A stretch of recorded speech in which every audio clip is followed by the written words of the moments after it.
Morning. So we are back on the big site today. We're going to have a catch up. We've got loads have gone on here. All the outside area is now stoned up. I'll explain the levels in a minute.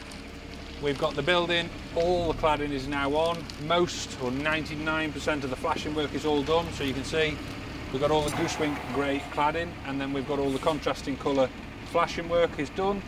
There's a few bits to finish off around the doorways, and then basically the next job for us will be getting inside and starting to trim through.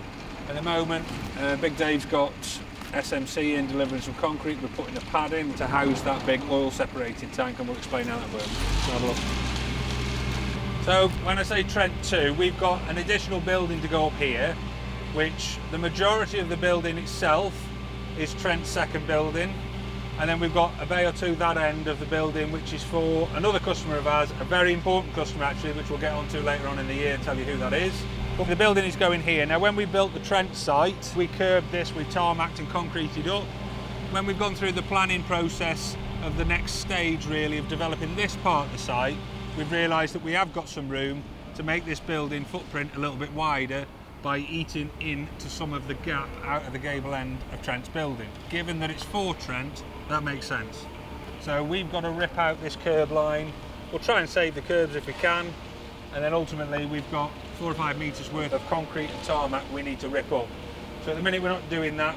We're concentrating on the job for our customer over the back here. We've stripped all the material from site now. We have layered in the 6F2 sub base to a rough level, and you'll notice as you turn around in a minute there's a difference between this level here and the level between the two buildings.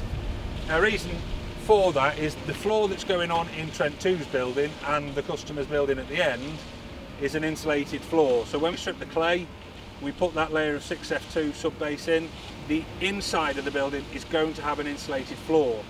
So we lower that stone by the level of the insulation value, so that by the time we've put the insulation in, put the concrete on the top, we're at the right level for then the outside yard. Now, given there's no insulation on the outside yard, we either don't take as much clay off, or we put more stone in to build that up. In this scenario, what we got here, we've got a bit of both really, because the site was like that. So there is an area where we've taken some clay off, and there is an area where that we've put deeper stone in or added some of that clay back in as a cut and fill exercise. So you'll see the difference there as we turn around now, and then we're going to have a look at that tank.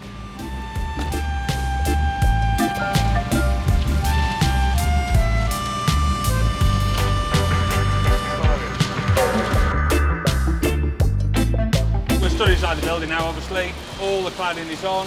You can see all the windows and doors, everything is now cut out. Everything is also flashed up. So that's pretty much now at the stage. I think there's 2 more flashing to go on that end, and once they're on by end of play today, we can get window weighing out to start measuring up for them windows. So that's all good and done.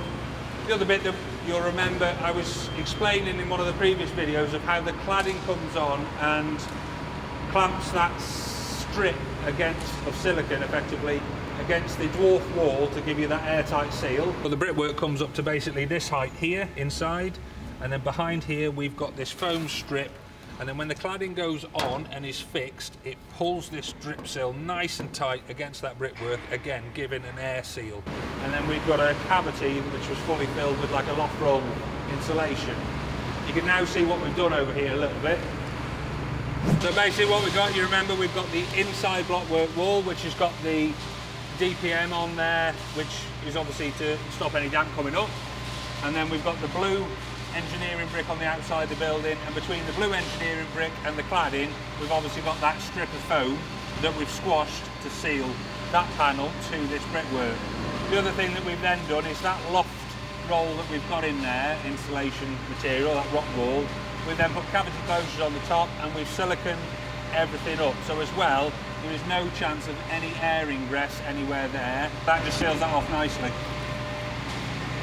So basically the next thing you'll see in here really is, one, we are probably getting to the stage where we're desperate for the lighting to be fitted. What we don't want is we don't want the concreting gang to come in and do the floor and then have to wait weeks on end for any lighting. And given that the night's drawing in and we're doing a power float finish, we need all the lighting fitted so we can see exactly what we're doing and get a good finish on the concrete. But where we're a little bit held up here is between architects, building regs, us, customer. There is a design that we've had to come up with basically for the stairs. Now the stairs are the concrete sectional stairs, but we have had, and I've mentioned this before, we've had some either with the arrangement in which the corridor at the bottom of the stairs and the enclosure to the staircase works from a fire perspective. So I think there's been endless to-ins and fro-ins about how the plasterboard works with a timber stud, with a metal stud, whether we've got to block work the walls. But ultimately there's this issue at the minute between the walls to the stair enclosure and the corridor and the ceiling and how that works. So what we need to know desperately, if that has to be a blockwork wall, we need a footing putting in because this is an insulated slab like what I said Trent 2 is going to be, therefore the slab would not be able to take the loading or the weight, in my opinion, of the blockwork wall if it's got to go right the way up to the top. There's going to be a fair amount of pressure on that, and it is only effectively a 150 slab on top of an insulated panel. So therefore we would need to put a footing in and do very similar to what we've done in terms of the wall. We put a footing in, we build the wall up, and then we would concrete down that afterwards with the necessary DAC courses and stuff. So that's the bit that we desperately need to know, because as soon as we've got that, we can then, if it's a footing, we can get that footing forward, put in, we can get the blockwork built, and then we can get the concreting gang in to do the floor. So this will just get trimmed through, the DPM will go in, the insulation will go in, the DPM, and then basically we'll concrete that floor, power float, finish it. So let's go and see what Big Dave's doing with the tank.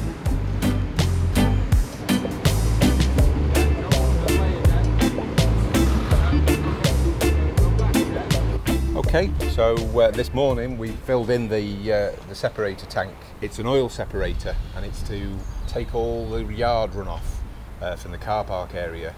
So there's drains designed to come into chambers which will flow into this.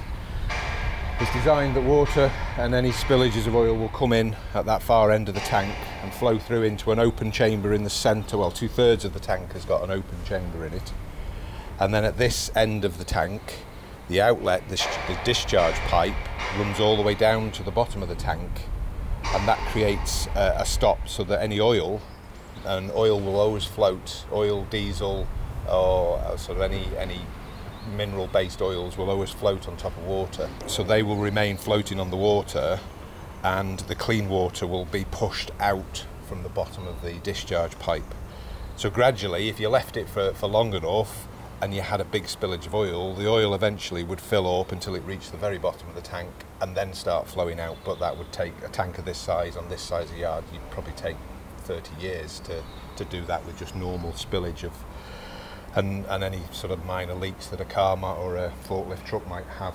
But as a safety feature on them as well, they'll have an electric probe fitted in the top. That'll be ducted and connected through to an alarm system in the building, and it basically just floats within the top 300 mil of water, and as the oil gradually gets more and more and more over the years, when it eventually touches this probe, it'll set off an alarm in there, and then you'd have to get a specialist company to come in and skim the oil off the top of the tank. This morning, me and Matt, we're backfilling it now with a semi-dry mix of concrete. We've had one load already. Basically, we just put some at both ends and some in the middle and just stabilise the tank, and then we've got a wetter mix coming for the second load. I always like to backfill water and concrete at the same rate. So we've got the farm vacuum tanker here, we've got some clean water in it, and we start filling. As the concrete comes up, the water will come up at the same time. The tanks themselves are not structurally that strong until they're encased in concrete. If this was just put in the ground with pea gravel around it, and then it came in 5 years' time to be sucked out, cleaned out, and they sucked all the water out of it, there's a potential the weight of pea gravel on the outside will just collapse the tank.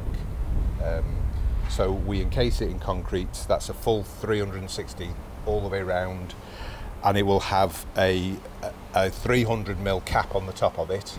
The other reason for that as well is, again, if you sucked all the water out of it and we were in a high water table area and there was water sitting around that tank, it potentially become like a giant submarine, and it will try to surface. If you suck all the water out of it, but there's water around the outside of it, basically just try and come up out of the ground, and that has happened on several occasions. Not to me, luckily, but yeah, they will just literally, if this has only got tarmac over the top of it, they will just literally crack the tarmac open and just come up out of the ground. And that is a major expensive job. So the cap of concrete on the top is acting for two things. It's acting as weight to hold it down, and it's also protecting the tank if vehicles were to park on top of it.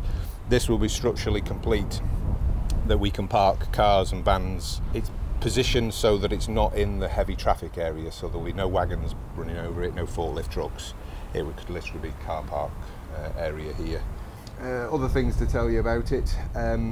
We've got a series of chambers that we're just starting to construct here. The one to the left of the door there, that's going to be a catch pit. So basically I don't want any sediment, any sand, grime, any stones or anything off the car park. I don't want them to wash into the tank. It's a massive job if we've got to try and clear sediment out of it. So the first or the last chamber before we get into the tank, we make that as a catch pit. So basically the incoming drain and the outgoing drain are approximately 400 mil higher than the bottom of the chamber. So any stone, sand and gravel, which is going to be heavier than the water, will drop into the bottom of the chamber and the clean water will carry on flowing through it. I always like to, I've got all the inverts, I've got all the levels for the site, we've got all the levels of where we're discharging to, but I always like to get this tank in one of the first jobs, because this now determines where my incomings and my outgoings are going. If we've struggled to get it in, if we had have hit the water table and for some reason we'd have had to have raised this slightly, if I'd have already constructed the rest of the drainage system and then I couldn't get this at the depth I needed, we're into a major problem, because they're fixed inlets and outlets and I can't alter those. So I like to get these in first, and then from this we'll start digging out in both directions. If you're wondering how far we are out with our level, we were 43 millimetres out from where I wanted it. Perfectly acceptable though, so within tolerances I've basically got 43 millimetres. This is 43 millimetres higher than I needed to. It's nothing in the scheme of the drainage system. Very more than happy with that. Matt made a good job of digging the hole. One of his deepest excavations he's done at the moment. We don't have to go into the excavation. Everything's been poured in from the top and the tank was lowered into it and then bedded onto the concrete that we poured in the bottom yesterday. We put approximately 150 mil to 200 mil base slab in it and then positioned the tank on top of that just to get it level and bedded in yesterday. But yeah, all going well. Okay, so we'll come back to the big site then when we're doing a bit more of the drainage, because we've got rucks and rucks of drainage works to go on here. So we'll bring all that next time. But if you like what you've seen, hit subscribe, ring the bell, and we'll leave you with a mini montage. Boom.